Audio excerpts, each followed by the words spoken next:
নমস্কার, আমি অ্যাস্ট্রোলজার বেদান্তজি। লাগাতার ক্ষেপণাস্ত্র নিক্ষেপ করে চলেছে ইরানের সেনাবাহিনী এবং আমেরিকার এখনও পর্যন্ত প্রায় 17টি সেনাঘাঁটির ওপরে তাদের বোমা নিক্ষেপ এবং ক্ষেপণাস্ত্র নিক্ষেপ প্রায় ধূলিসাৎ করে দিয়েছে ইরানি সেনাবাহিনীরা আমেরিকার এই সকল সেনাঘাঁটিগুলিকে। সেখানে আমেরিকার সেনারা উপস্থিত ছিল এবং অস্ত্রশস্ত্র উপস্থিত ছিল, সঙ্গে ছিল আমেরিকার বিমান। সর্বত্রই ধ্বংস।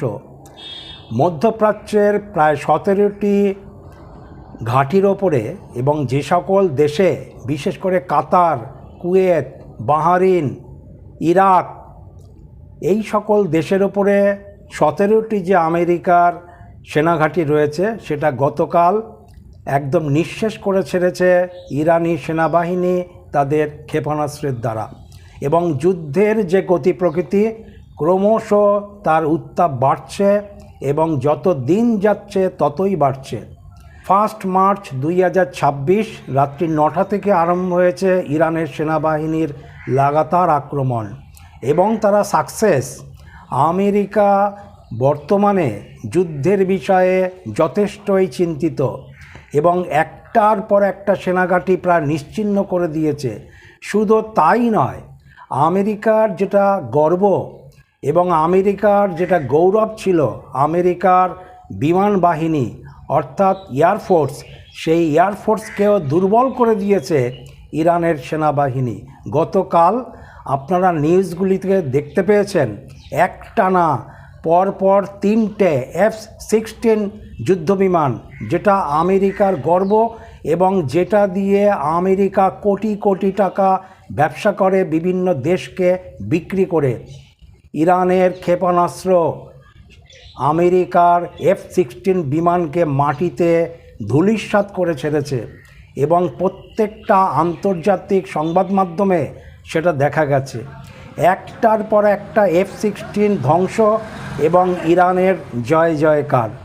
এক অদ্ভুত যুদ্ধ চলেছে বর্তমানে 2026-এর এই দোরগোড়ায় দাঁড়িয়ে। যেরকমভাবে পৃথিবীর মানুষ এই যুদ্ধ দেখছে, আমার হিসাব মতন এই যুদ্ধের তাপমাত্রা আরও বাড়বে। এবং ইরানের সেনাবাহিনী গতকাল ইরানি ভাষায় উল্লাস করছে যে একটা একটা করে F-16 ভেঙে নামাবো এবং তাদের ধর্মগুরু আয়াতুল্লাহ আলী খামেনির সমাধিতে শ্রদ্ধাঞ্জলি জানাবো। একটা একটা করে F-16 ভেঙে নামাবো এবং আয়াতুল্লাহ আলী খামেনির সমাধিতে শ্রদ্ধাঞ্জলি জানাবো। সুতরাং এই রকম প্রতিজ্ঞা নিয়েই ইরান যুদ্ধ করছে এবং এই যুদ্ধের তাপমাত্রা ক্রমশ বৃদ্ধি পাচ্ছে। যে সময় অর্থাৎ 28 তারিখে ফেব্রুয়ারি মাসের লাস্ট ফেব্রুয়ারি, 28শে ফেব্রুয়ারি গেছে, সেদিনকে ইরানের সর্বোচ্চ ধর্মগুরু এবং ইরানের নেতা আয়াতুল্লাহ খামেনির মৃত্যুকে নিশ্চিত করে মধ্যপ্রাচ্যের বিভিন্ন দেশ, যেই দেশগুলি আমেরিকার দখলে রয়েছে এবং যেই দেশগুলো বর্তমানে পৃথিবীর যে সকল দেশ আমেরিকার পক্ষে আছে, তাদের উল্লাস লক্ষ্য করা গেছিল ইরানের সর্বোচ্চ ধর্মীয় নেতা আয়াতুল্লাহ আলী খামেনির মৃত্যু সংবাদে।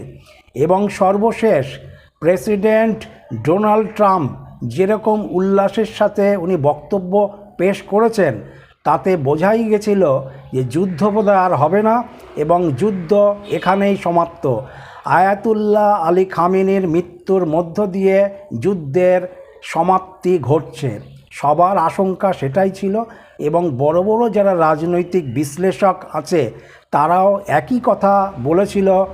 আমি আন্তর্জাতিক সংবাদ মাধ্যমগুলিকে ক্রমশ লক্ষ্য রেখেছি এবং টিভি নিউজগুলির মধ্য দিয়ে শোনা গেছে। শুধু তাই না, যেরকম আন্তর্জাতিক সংবাদ মাধ্যমগুলির ওপরে আমার নজর ছিল জ্যোতিষশাস্ত্রের গবেষণার ওপরেও। 1 মার্চেই আমি একটা ভিডিও প্রকাশ করেছি, যখন দেখলাম উল্লাস, আনন্দ এবং অনেকেই মনে করছে যে যুদ্ধের সমাপ্তি ঘটবে। কেন আয়াতুল্লাহ খামেনির যখন মৃত্যু ঘটেছে তখন যুদ্ধের সমাপ্তি এবারে আছেই। কিন্তু ঘটে গেল কি, উল্টোটা ঘটে গেল। আমি আমার জ্যোতিষশাস্ত্রের গবেষণার ওপরে বিশ্বাস করে আমি ভিডিও প্রকাশ করেছি যে যুদ্ধের তাপমাত্রা কমছে না, যুদ্ধ থামছে না, বরঞ্চ 1 তারিখ থেকে 6 তারিখ যুদ্ধের তাপমাত্রা চরম জায়গায় যাবে। আমি 1 ফেব্রুয়ারি 2026 আমি অ্যাস্ট্রোলজার বেদান্তজি আমি ভিডিও প্রকাশ করেছিলাম যে পৃথিবীতে পুনরায় 2025-এর মতন আবারও যুদ্ধ দেখা যাবে, এবং সময়কাল কত দিয়েছিলাম, 20 ফেব্রুয়ারি 2026 থেকে 15 মে 2026, এই সময়ের মধ্যে, এবং টাইটেলের মধ্যেই সময়কালটা লেখা ছিল, আপনারা দেখুন। তারপরে আপনারা দেখেছেন আফগানিস্তান যুদ্ধ শুরু হয়েছে, 27 তারিখ থেকে আরম্ভ হয়েছে আমেরিকা এবং ইরানের যুদ্ধ, এবং সেই যুদ্ধের তাপমাত্রা আরও বাড়বে, আরও বাড়তে চলেছে। আজকে 3 তারিখ, বাকি এখনও অনেক কিছুই দেখার আছে। এবং আপনারা দেখেছেন যে F-16 ধ্বংসের মধ্য দিয়ে ইরানের সেনাবাহিনী যেরকম উল্লাস দেখিয়েছে, এবং তারা ইরানি ভাষায় বলছে একটা একটা করে F-16 ধ্বংস করে নামাবো, আর আয়াতুল্লাহ আলী খামেনির সমাধিতে শ্রদ্ধাঞ্জলি জানাবো। সুতরাং বোঝার বিষয় আছে যে তাদের এই শক্তি কোন জায়গায় পৌঁছচ্ছে এবং যুদ্ধের তাপমাত্রা কোন জায়গায় পৌঁছবে। আমি অ্যাস্ট্রোলজার বেদান্তজি আমার ভবিষ্যৎবাণীতেই আমি দিয়ে রেখেছি। আমেরিকার প্রায় 500 জন সেনা মারা গেছে। 17টি যে সেনাঘাঁটির ওপরে আক্রমণ চালিয়েছে ইরানি সেনারা, এখনও পর্যন্ত সংবাদ মাধ্যমে পাওয়া খবরে প্রায় 550 জন মানুষের মৃত্যু ঘটেছে, অর্থাৎ সেনাবাহিনীর মৃত্যু ঘটেছে। এছাড়াও কয়েকশো সেনাবাহিনী আহত হয়েছে, গুরুতরভাবে আহত। সুতরাং আমেরিকার ক্ষয়ক্ষতি চলেছে, এবং আমার গণনা অনুযায়ী আমেরিকার ক্ষয়ক্ষতি আরও বাড়বে। আমি 6 মাস আগে একটা ভিডিও প্রকাশ করেছিলাম ডোনাল্ড ট্রাম্পের ভয়ঙ্কর বিপদ এত থেকে এত সময়ের মধ্যে, এবং ওই ভিডিওটার টাইটেলেই সময়সীমা দেওয়া আছে, এবং বলা ছিল যে আমেরিকা এবং ডোনাল্ড ট্রাম্প এই সময়ে যুদ্ধে জড়াবে, এবং আমেরিকার প্রেসিডেন্টের সময়কাল ভালো না। আমেরিকার যে ছক আমার কাছে আছে সেই ছকের গ্রহ নক্ষত্রের অবস্থান ভালো না, ফলে এই সময়কালে আমেরিকা অনেক বেশি ক্ষয়ক্ষতি ঘটবে। সুতরাং আপনারা দেখেছেন যেরকমভাবে ক্ষয়ক্ষতি আরম্ভ হয়েছে, আমেরিকার F-16 বিমান যেটা আমেরিকার গর্ব, সেই আমেরিকার গর্বর মধ্যে কালি মাখিয়ে দিয়েছে ইরানি সেনারা গতকাল, অর্থাৎ 2 তারিখে। একটা বিমান নয়, 3টে বিমান মাটিতে নামিয়ে ছেড়েছে। আরও কিছু দেখার আছে। শুধু এই বিমান ধ্বংসের মধ্য দিয়ে, অর্থাৎ F-16 ধ্বংসের মধ্য দিয়ে ইরানের সেনার বীরত্ব প্রকাশ হয়নি, আরেকটা জিনিস সামনে চলে এসছে। F-16কে আন্তর্জাতিক বাজারে, অর্থাৎ পৃথিবীর বিভিন্ন দেশে বিক্রি করে আমেরিকা কোটি কোটি টাকা রোজগার করে, এবং বহু দেশের অর্ডার ছিল F-16 কেনার বিষয়ে। বর্তমানে F-16-এর যে অবস্থা করে ছেড়েছে ইরানি সেনারা তাদের ক্ষেপণাস্ত্র নিক্ষেপ করে, সুতরাং আমেরিকার F-16-এর ব্যবসা ক্রমশ নিম্নমুখী হতে চলেছে। কয়েকশো কোটি টাকা লস হবে আমেরিকার এই যুদ্ধের মধ্য দিয়ে। শুধু সেনা মৃত্যু নয়, শুধু আমেরিকার সেনাঘাঁটি ধ্বংস নয়, যেই F-16-এর মাধ্যমে আমেরিকা কোটি কোটি টাকা রোজগার করেছে, সেই কোটি কোটি টাকা লসের জায়গায় রান করাবে বর্তমানে এই সময়কালে। সুতরাং ইরানি সেনারা আরও কিছু আপনাদেরকে দেখাবে। সময়কাল অত্যন্ত কঠিন, এবং আমি বারবার আমার ভবিষ্যৎবাণীর মধ্যে বলেছি যে এই সময়কালটা আমার গণনা অনুযায়ী আমি অনেক কিছুর মধ্যে ভালো পাইনি। বিশেষ করে আমেরিকার যে হরস্কোপটা আমি বারবার ফলো করি, সেই হরস্কোপটা দেখেই আমি আপনাদের সচেতনতা দিয়েছিলাম এই সময়কালে। এবং এত কিছু হওয়ার পরে, অর্থাৎ আয়াতুল্লাহ আলী খামেনির মৃত্যুর পরে আমেরিকার যেরকম উল্লাস লক্ষ্য করা গেছিল, এবং পৃথিবীর বিভিন্ন দেশে যে আমেরিকার মানুষ বা যে সকল দেশ আমেরিকার সমর্থনে আছে তাদের যে আনন্দ লক্ষ্য করা গেছিল, এত কিছু লক্ষ্য করার পরে এবং সবাই নিশ্চিন্ত ছিল, বিশেষ করে ডোনাল্ড ট্রাম্পের যে বক্তব্য আমি শুনেছি তাতে ডোনাল্ড ট্রাম্প নিশ্চিত ছিল যে যুদ্ধ সমাপ্ত হতে চলেছে। কিন্তু আমি অ্যাস্ট্রোলজার বেদান্তজি গ্রহ নক্ষত্রের বিচার বিশ্লেষণের ওপরে আমি নজর রেখেছি এবং 1 তারিখে আমি ভিডিও প্রকাশ করেছি যুদ্ধের তাপমাত্রা চরম জায়গায় পৌঁছচ্ছে 1 তারিখ থেকে 6 তারিখ পর্যন্ত। সুতরাং আজকে 3 তারিখ, বাকি আছে আরও 3 দিন। এবারে 7 তারিখ থেকে 10 তারিখ, 7, 8, 9, 10 এই 3 দিন কি হতে চলেছে। 7 তারিখ থেকে 10 তারিখে হতে চলেছে যে সকল জায়গায় তেল শোধনাগার আছে, তেলের খনি আছে, সেই সকল জায়গাগুলিতে ক্ষেপণাস্ত্র নিক্ষেপের মধ্য দিয়ে তেলের উৎপাদনের জায়গা, তেল শোধনাগার ক্রমশ 7 থেকে 10 তারিখ এই সময়কালটার মধ্যে যে সকল জায়গাতে তেলের খনি আছে, তেল শোধনাগার আছে, সেই তেল শোধনাগারের উপরে অ্যাটাক হবে এবং সেইগুলি চরমভাবে ক্ষয়ক্ষতি ঘটবে। আমেরিকার নৌসেনা ইরানকে যেরকমভাবে ঘিরে ধরেছে এবং অত্যন্ত অত্যাধুনিক যুদ্ধ জাহাজ ইরানি উপকূলে উপস্থিত হয়েছে, আমার হিসাব মতন 7 থেকে 10 তারিখের মধ্যে এই সকল যুদ্ধ জাহাজগুলির ক্ষয়ক্ষতি হওয়ার সম্ভাবনা অনেক অংশে আছে। এছাড়াও আর কি হতে চলেছে, সংবাদ মাধ্যমে বারবার শোনা যাচ্ছে যে তেলের দাম বাড়বে, তেলের দাম বাড়বে।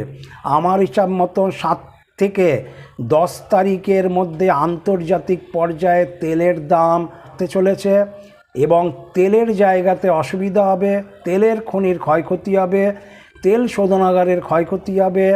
সমুদ্র উপকূলে যে সকল জাহাজ এসে উপস্থিত হয়েছে ইরানকে আক্রমণ করার জন্য, সেই সকল জাহাজের ওপরে আক্রমণ হওয়ার সম্ভাবনা প্রবলভাবে আছে। আমি আমার চ্যানেলের সকল দর্শকের কাছে অনুরোধ করব, আজকে পৃথিবী জুড়ে যে এই যুদ্ধ লেগেছে, আমার চ্যানেলটাকে আপনারা সার্চিং করে দেখুন। আমি 2রা ফেব্রুয়ারি 2026 পৃথিবীতে যে যুদ্ধ লাগছে অর্থাৎ আমেরিকা, আমি আমার ভিডিওটাতে পরিষ্কার বলেছিলাম যে আমেরিকা এবং ইরানের যুদ্ধ আরম্ভ হবে কবে থেকে, 20 ফেব্রুয়ারি 2026 থেকে 15 মে 2026 এই সময়কালকে দিয়েছিলাম এবং ভিডিওটা প্রকাশ করেছিলাম 1 ফেব্রুয়ারি 2026। এই ভিডিওটাকে সবাইকে দেখার জন্য অনুরোধ করলাম। আর অনুরোধ করব কোন ভিডিওটা দেখার জন্য, 6 মাস আগে আমি একটা ভিডিও প্রকাশ করেছিলাম ডোনাল্ড ট্রাম্পের ভয়ঙ্কর বিপদ এবং এই বিপদের কি হতে পারে। আমেরিকা যুদ্ধে জড়াবে সরাসরি, ডোনাল্ড ট্রাম্পের নেতৃত্ব আমেরিকাকে যুদ্ধের দিকে এগিয়ে নিয়ে যাবে। মিলিয়ে নিন বর্তমান পরিস্থিতির মধ্য দিয়ে আমার ভবিষ্যৎবাণীটাকে মিলিয়ে নিন। এছাড়াও আমি আজকেও আমার ভিডিওতে আমি আরেকটা কথা আবারও বলবো, বিশেষ করে এই কথাটা আমি 1 তারিখের ভিডিওর মধ্যেও বলেছি এবং সেটা কিন্তু ক্রমশ প্রমাণিত হচ্ছে। আমেরিকা পৃথিবীর মধ্যে সবথেকে শক্তিধর রাষ্ট্র, এটা আমরা সবাই জানি, কিন্তু বর্তমানে গ্রহ নক্ষত্রের যেরকম অবস্থান আছে, বিশেষ করে আমেরিকার যে হরস্কোপটা আমি ফলো করি, সেই হরস্কোপের উপরে আমি দেখেছি আমেরিকা এই যুদ্ধের মাধ্যমে অনেক কিছু ক্ষয়ক্ষতি করতে চলেছে। আর্থিক দিক বলুন, সৈন্যের মৃত্যু বলুন, সব দিক থেকে আমেরিকার লুজার হতে চলেছে এই সময়কালে। আমেরিকা প্রকৃতপক্ষে, যদি প্রকৃতপক্ষে হিসাব করা যায়, আমেরিকা এই যুদ্ধে উইনিং করতে পারবে না। সবচেয়ে বড় পরাজয় কোন দিকে, F-16 ধ্বংসের মধ্য দিয়ে প্রমাণ হয়ে গেছে এবং গতকাল 2 তারিখে 555 জন আমেরিকান সৈন্য মারা গেছে এই 17টি ঘাঁটির ওপরে যে আক্রমণ চালিয়েছে। এর থেকে আর বড় নিউজ কী হতে পারে। আরও বাকি আছে 7 থেকে 10 তারিখের যে হিসাবগুলি দিলাম, সেই হিসাবের ওপরে আমার চ্যানেলটাকে আপনারা সবাই লক্ষ্য করুন এবং যারা যারা এখনও পর্যন্ত সাবস্ক্রাইব করেননি প্রত্যেকেই সাবস্ক্রাইব করুন। ভিডিওটা শেষ করার আগে আমি একটা লাইন পড়ে শেষ করব। বিশেষ করে আজকে সকালবেলা বাংলাদেশের একজন ভাইয়া আমাকে মেসেজ পাঠিয়েছে আমার হোয়াটসঅ্যাপে। সেই মেসেজের লাইনটা আমি পড়ে শেষ করব। আয়াতুল্লাহ আলী খামেনি, তোমার বীর সেনারা যুদ্ধক্ষেত্রে থামেনি। আয়াতুল্লাহ আলী খামেনি, আপনার বীর সেনারা বীরত্ব দেখাতে থামেনি। নমস্কার, সবাই ভালো থাকবে।